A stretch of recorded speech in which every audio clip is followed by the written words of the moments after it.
राज्यात वारंवार पेपर फुटीचे प्रकरण जे आहेत ते मोठ्या प्रमाणात होत आहे। या सगळ्या संदर्भात बोलण्याकरता आपल्यासोबत राज्याचे विरोधी पक्षनेते विजय वडेट्टीवार आहे। सर, आत्ताच तुम्ही एक ट्विट केले आणि मुख्यमंत्र्यांना पत्र सुद्धा लिहिले की एमपीएससीच्या मार्फत आता या सर्व पेपर्स जे आहेत झाले पाहिजे आणि खाजगी आयटी कंपन्या आहेत त्यांना लाभ मिळण्याकरता हे सगळं षडयंत्र जे आहेत ते रचलं जातं असं तुम्ही पत्रात उल्लेख केला।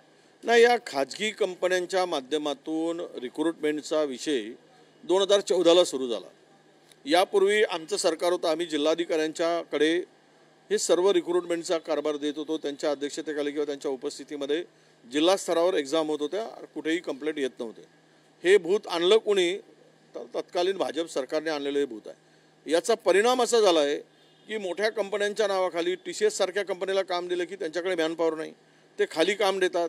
खाली काम देत असताना तिकडे त्या कंपन्या तिकडे गोंधळ घालतात आणि पैसे वसूल केले जातात, पैसे घेतले जातात आणि यातील काही मग अनेकांचा दबाव येतो त्या कंपन्यावर, सत्ताधारी पक्षांचा दबाव येतो आणि तो त्यामध्ये आपले माणसं त्यांना नोकरीला लावत असताना त्याचा गैरप्रकार हा होत आलेला आहे। अनेक आता आपण अलीकडच्या घटना पाहिल्या आहेत की कुठला विभाग आहे की ज्याचा पेपर फुटला नाही, तलाठीचा फुटला, पोलीसचा फुटला आहे। प्रत्येक ठिकाणी जो गोंधळ चालला आहे आणि गोंधळाची स्थिती जे काही निर्माण झाली, याला जबाबदार कोण?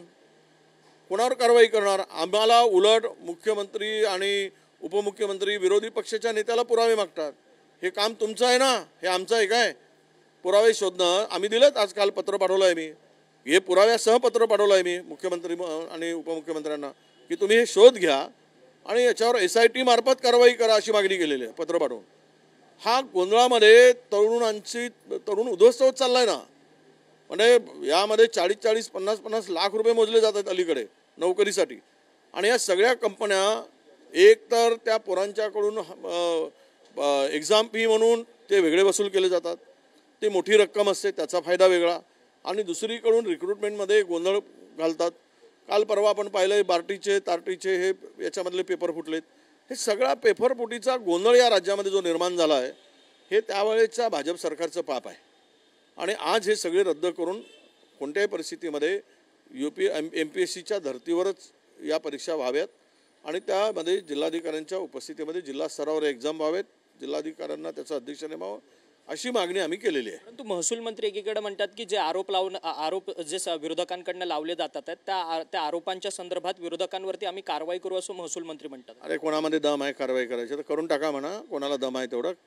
त्या कारवाईला आम्ही पुराव्यासह दिलेला आहे, कारवाईचा विषय येत नाही आणि कारवाई कोणी करायची ताकद नाही। खरं तर 15 जानेवारीपासून मराठा मागासवर्गीय आयोगाची काल बैठक झाली। मराठा समाज हा मागासवर्गीय कसा आहे हे शोधून काढण्याकरता सर्वेक्षण जे आहे ते 15 तारखेपासून केलं जातं। अनिल शुक्रे यांची समिती आहे, ते अध्यक्ष आहेत। खरं तर मराठा समाज हा मागासवर्गीय कसा आणि त्याचसोबत त्याच्या काही टेक्निकल गोष्टी ज्या आहेत त्या संदर्भात मोठ्या प्रमाणात काम सुरू आहे आणि एकीकडे जरंगे पाटील म्हणतात की मराठा समाजाला OBC मधनं प्रवर्गातून आरक्षण मिळावं। ही संपूर्ण जी ताटातूट आहे म्हणजे वेगवेगळे विधानं जी समोर येतात यावरतून काय?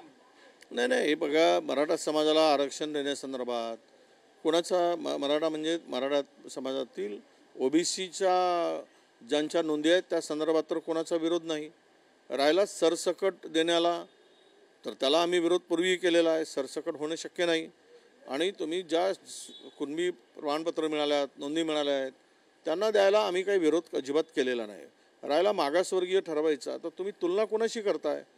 वरच तुम्ही सुवर्ण जातीच्या मोठ्या समाजातील, पुढारलेल्या समाजातील आणि सुवर्ण ज्या समाज आहे त्या सुवर्णाशी जर तुम्ही मारवाडी, गुजराती, सिंधी या ब्राह्मण या समाजाशी तुलना करून जर मागासवर्गीय ठरवत असाल तर हे उद्या कोर्टात टिकणार नाही। आमची मागणी काय, तुम्हाला हे सर्वेक्षण करायचं आहे ते OBC सह करा, OBC सह सर्वेक्षण करा, OBCच्या जातीचे सर्वेक्षण करा, मराठा जातीचंही सर्वेक्षण करा आणि ज्यामधून ते काही मागासलेपणा सिद्ध होईल त्याला ते दिलं पाहिजे। मागासवर्गीय आयोगावरती पॉलिटिकल प्रेशर आहे का मराठांना मागासवर्गीय ठरवण्याच्या संदर्भात? हे बघा, OBCला उद्ध्वस्त करण्याचं पाप ही सरकार करते आहे।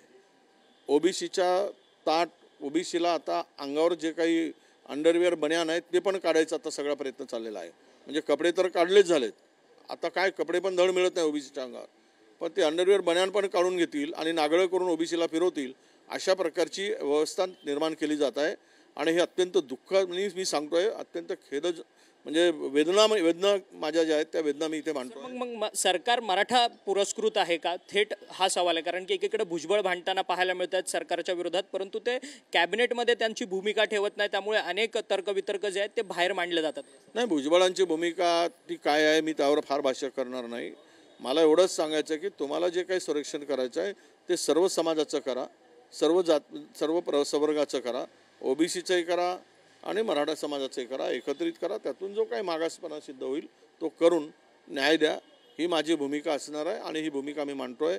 त्या संदर्भात स्पष्टता एवढीच आहे की आज एकूणच जे वातावरण ढवळून निघालेलं आहे किंवा गडूळ झालेलं आहे त्याला समाज म्हणून मराठा समाजाच्या मागणीला विरोध करण्याचं काही कारण नाही, पण दबावात येऊन मागासवर्गीय आयोगाने कुठलंही चुकीचं काम करू नये अशी आमची मागणी असणार आहे. आणि जे काही चुकीचं झालं तर मात्र आम्ही कोर्टाचे दारं ठोठावू आणि कोर्टामध्ये जाऊ, न्याय मागू, ही आमची मागणी असणार आहे. तुम्ही स्वतः खासगीरित्या तुम्ही भूमिका मांडणार आहे का कोर्टामध्ये जाऊन? आम्ही जाऊच ना कोर्टात. आम्ही स्वतः जाऊ. ओबीसीच्या संदर्भामध्ये अन्याय होत असेल तर ओबीसी समाजाचा घटक म्हणून जाणार आम्ही. धन्यवाद. तुम्ही आमच्याशी बातचीत केली होती. राज्याचे विरोधी पक्ष नेते विजय वडेट्टीवार. मागासवर्गीय आयोगाची काल मुंबईत बैठक झाली आणि 15 जानेवारीपासून मराठा समाज हा मराठा समाजाचा मागासलेपण सिद्ध करण्याकरता एक सर्वेक्षण जे आहे ते घेतलं जाणार आहे. परंतु हे सगळं जे सर्वेक्षण आहे ते कोर्टात टिकणार नाही अशी भूमिका जी आहे ती खुद्द राज्याचे विरोधी पक्ष नेते विजय वडेट्टीवार यांनी मांडली आहे. व्हिडिओ जर्नलिस्ट रोशनसह अक्षय मंगणे, TV9 मराठी, मुंबई.